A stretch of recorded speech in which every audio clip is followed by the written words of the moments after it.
pleine lune du 12 mai 2025. Je vais vous parler de révélation, je vais vous parler de profondeur et de de renaissance encore une fois. Merci d'être présent.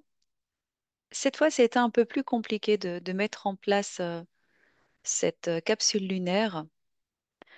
Je vous remercie d'avoir été patient, patiente, et je vais aller à l'essentiel. Alors, ces prochains jours, nous pouvons vivre des moments intenses à la croisée de la transformation et de l'éveil. On peut parler de renaissance parce qu'on est relié à l'énergie du scorpion. C'est une pleine lune en scorpion. Et le soleil est en taureau. Donc on est vraiment dans cet axe scorpion-taureau. C'est un axe de puissance, celui de la sécurité face à l'impermanence des choses, celui de la stabilité face à la métamorphose. Et on pourrait même aller plus loin en disant celui du corps à l'âme. Et c'est aussi la pleine lune du Wésac, ce moment particulier de l'année où c'est un portail spirituel qui s'ouvre. Encore un, me direz-vous, mais ici on peut ressentir les énergies, des énergies puissantes.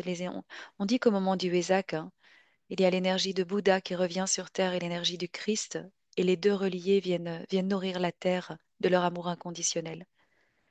Et c'est pour ça que même si cette pleine lune est intense, elle apporte beaucoup d'amour, de soutien aussi.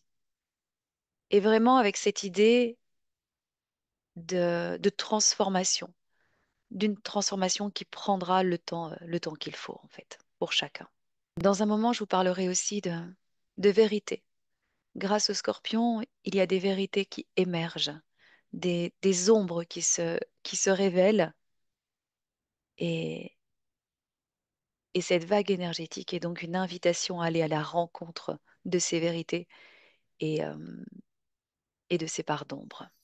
Mais avant, mais avant, je vous donne quelques informations concernant nos activités à Courant Indigo. Je vous invite à nous rejoindre pour la dernière séance Zoom concernant les émotions. Cette fois, ce jeudi, ce sera que l'amour, que mon amour devienne force.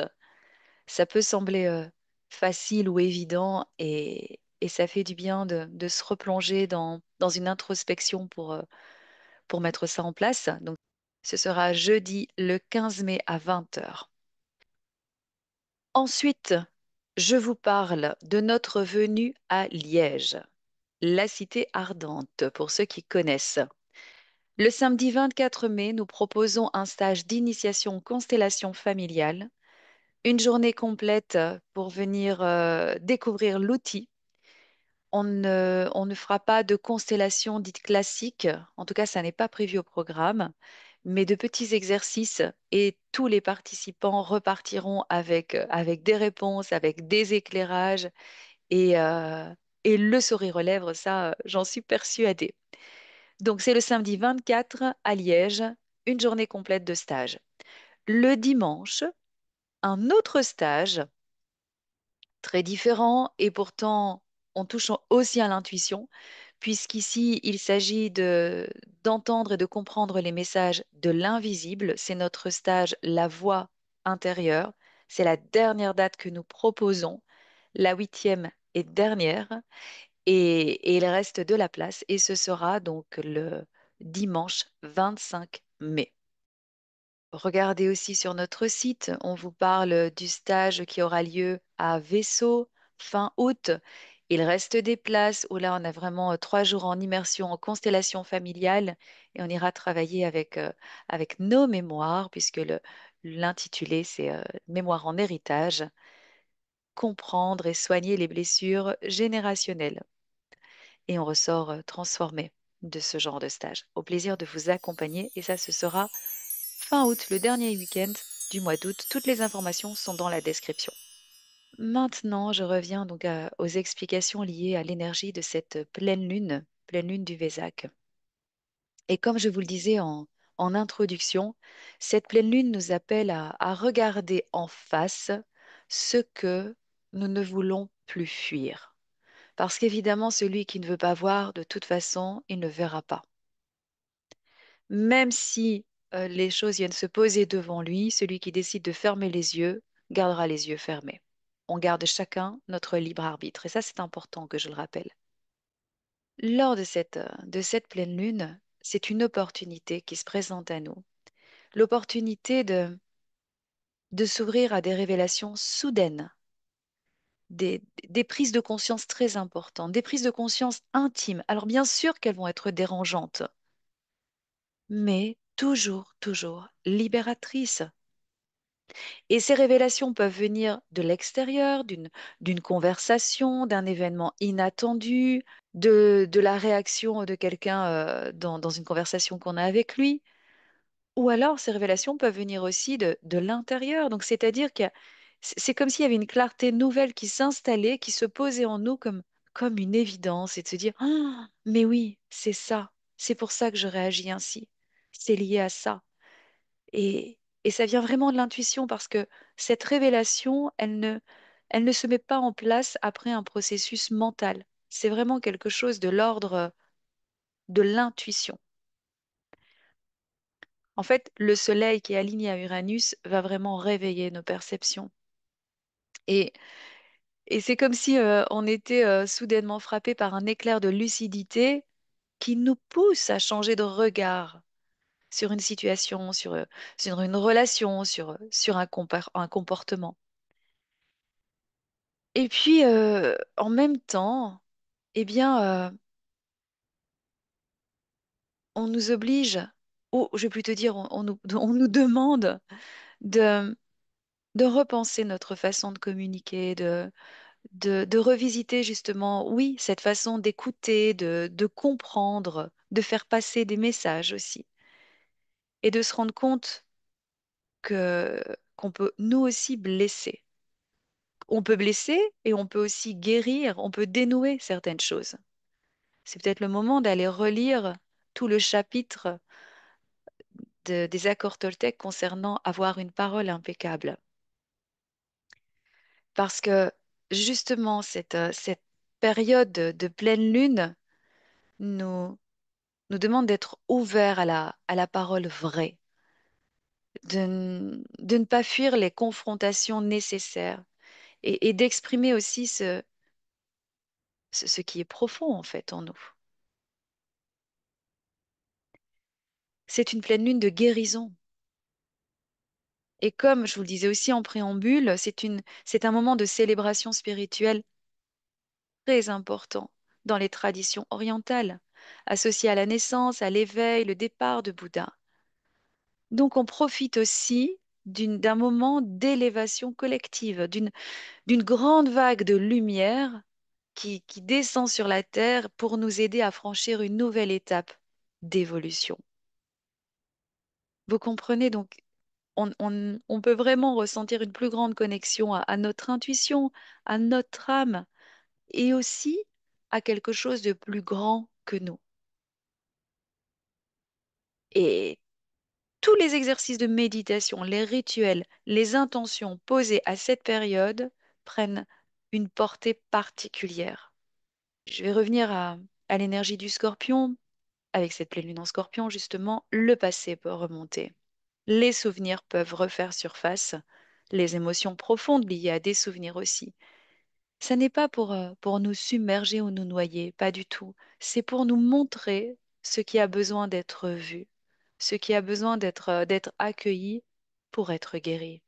Donc oui, nos parts d'ombre, ces aspects que nous rejetons ou que nous cachons, risquent de ressurgir pour être réintégrés différemment, pour nous permettre de grandir et d'évoluer avec plus d'authenticité et même de maturité. Et il s'agit d'apprendre à dire, ben voilà ce que je suis, voilà ce que je ressens, et non plus, voilà ce que je dois cacher pour être aimé. Alors, je vous ai parlé du scorpion, mais je vais vous parler aussi du taureau, d'énergie du taureau. parce que l'axe taureau-scorpion nous enseigne l'équilibre entre le plaisir simple du présent, du moment présent, et la transcendance des blessures passées. Donc entre le besoin de sécurité et puis l'appel de la transformation, l'appel à la transformation plutôt.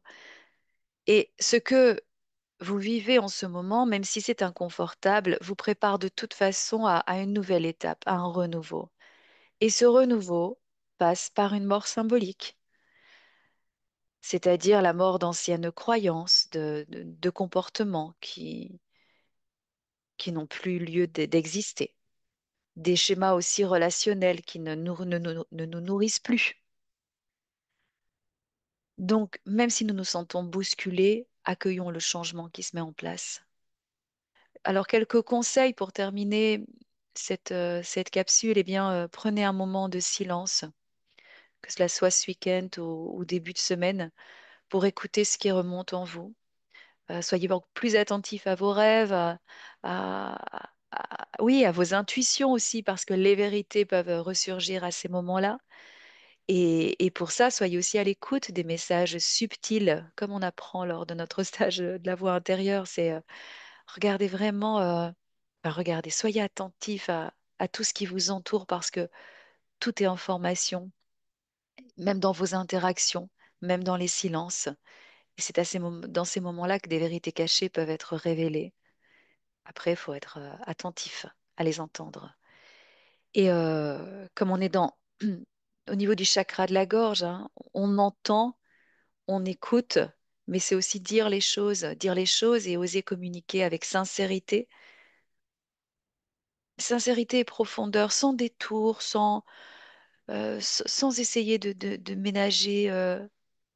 S- enfin, quand je dis sans essayer de ménager, c'est plutôt ne nous perdons pas dans des explications, dans des préparations, dans des préambules. Non, c'est vraiment ces prochains jours, allons à l'essentiel rapidement. Et si c'est dit vraiment dans l'ouverture du cœur et l- je vais dire un mot qui peut déranger parce qu'il est souvent utilisé, mais c'est ça, c'est la bienveillance. La bienveillance, c'est vraiment, il y a du respect dans la bienveillance. C'est vouloir faire du bien à soi, du bien à l'autre, mais en étant conscient de ses propres limites aussi, hein, et des limites des autres, hein.